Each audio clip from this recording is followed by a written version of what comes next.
तीन महत्वपूर्ण बिंदु हैं जिन पे हम चर्चा करना चाहते हैं। सबसे पहले बिहार में जो शांतिपूर्ण तरीके से कल मतदान हुए हैं उन पर। दूसरा महत्वपूर्ण बिंदु है कि भाजपा शासित प्रदेशों में निकाय चुनावों में आरक्षण की क्या स्थिति। और तीसरा महत्वपूर्ण बिंदु है जाति आधारित जनगणना ही आरक्षण संबंधित सभी समस्याओं का निदान है, जिस पर केंद्र की सरकार जरा भी गंभीर नहीं है, जिसको लेकर लोगों ने हमेशा मनाही किया है।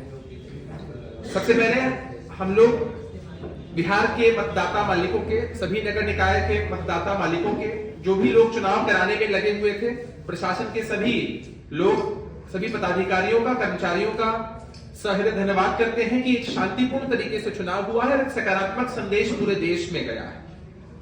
जो दूसरे चरण का चुनाव था शांतिपूर्ण तरीके से संपन्न हुआ, पहले चरण का चुनाव भी शांतिपूर्ण तरीके से संपन्न हुआ था। 20 दिसंबर को उसके नतीजे भी आ गए थे और कल यानी 30 दिसंबर को अभी संपन्न हुए द्वितीय चरण के जो मतदान है उनके भी नतीजे आ जाएंगे। तो मुख्यमंत्री नीतीश कुमार जी के नेतृत्व में बिहार की सरकार ने चुनाव संपन्न कराकर भाजपा ने जो अभी तक कंफ्यूजन फैलाने का कुत्सित प्रयास किया था उसको कहीं ना कहीं एक जवाब मिला है। जिस तरह से ये लोग लगातार कंफ्यूजन फैला रहे थे चुनाव को लेकर के, आपने भाजपा के वरिष्ठ नेताओं के बयानों को, ट्वीट को देखा होगा कि ये लोग तब से कंफ्यूजन फैला रहे थे कि चुनाव नहीं होंगे, जो भी प्रत्याशी हैं वो फिजूल में अपना पैसा खर्च ना करें। लेकिन चुनाव जब हो चुके हैं, नतीजे भी आने वाले हैं, तो इनके मुंह पर राजनीतिक रूप से एक कड़ा तमाचा पड़ा। झूठ बोलना, अफवाह फैलाना, ये लोग ये सब इनकी नीयत में शामिल हो चुका है।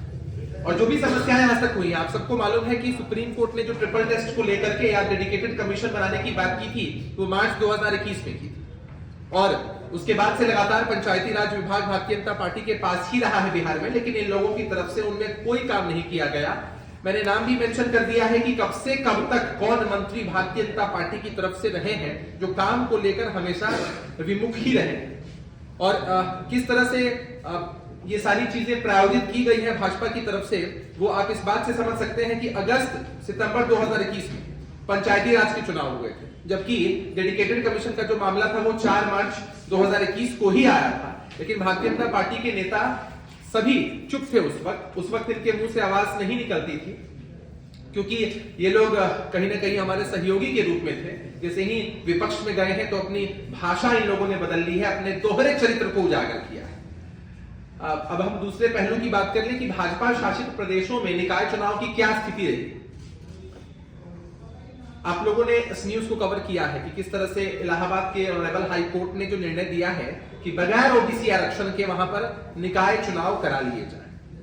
जबकि आप सबको मालूम है कि बिहार में जो निकाय चुनाव होने थे उसको लेकर किस कदर इन लोगों ने झूठ और अफवाह को फैलाया। अब ये सुप्रीम कोर्ट जाने का ढोंग कर रहे हैं अपनी तरफ से, लेकिन मार्च 2021 में ही डेडिकेटेड कमीशन बनाने की बात हुई थी, ट्रिपल टेस्ट की बात हुई थी, तो अब तक उत्तर प्रदेश की सरकार कहां सो रही है?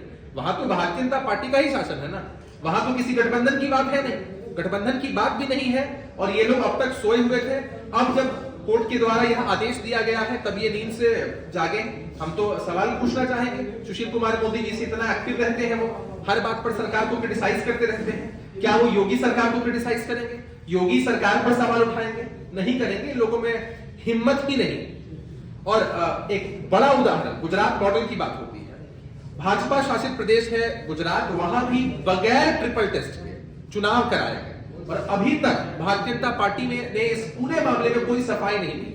आपको जानकर ताज्जुब होगा कि जुलाई 2022, जी हां, जुलाई 2022 अभी से 6 महीने पहले डेडिकेटेड कमीशन वहां बना। एक तो चुनाव आपने बिना डेडिकेटेड कमीशन की रिपोर्ट के कराया, और दूसरा कि 6 महीने पहले डेडिकेटेड कमीशन वहां बनता है झावेरी कमीशन के नाम से, और गुजरात के गांधीनगर में आप नगर निगम चुनाव अक्टूबर 2021 में ही करवा लेते हैं, जबकि सुप्रीम कोर्ट का फैसला कब का है।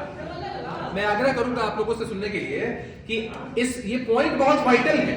ये पॉइंट इसलिए वाइटल है क्योंकि सुप्रीम कोर्ट का फैसला मार्च 2021 में आया और आप गांधीनगर में चुनाव कराते हैं अक्टूबर 2021 में, बिना डेडिकेटेड कमीशन के, बिना ट्रिपल टेस्ट के। तब कहां है भारतीय जनता पार्टी के नेता जो मीडिया में इतना उत्साहित होकर बयान देते हैं?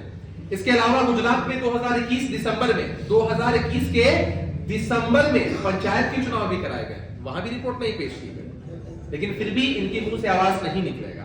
आप असम की बात करें, आप त्रिपुरा की बात करें, भाजपा का शासन है, लेकिन अभी तक वहां ओबीसी ईबीसी आरक्षण की घोषणा नहीं की गई, जो दर्शाता है कि भारतीय जनता पार्टी का असली चेहरा आरक्षण विरोधी है, पिछड़ा विरोधी है, अति पिछड़ा विरोधी है। मैं आग्रह करूंगा अपने प्रवक्ता साथी से कि वो इस पूरे मसले पर और आपका मार्गदर्शन करें।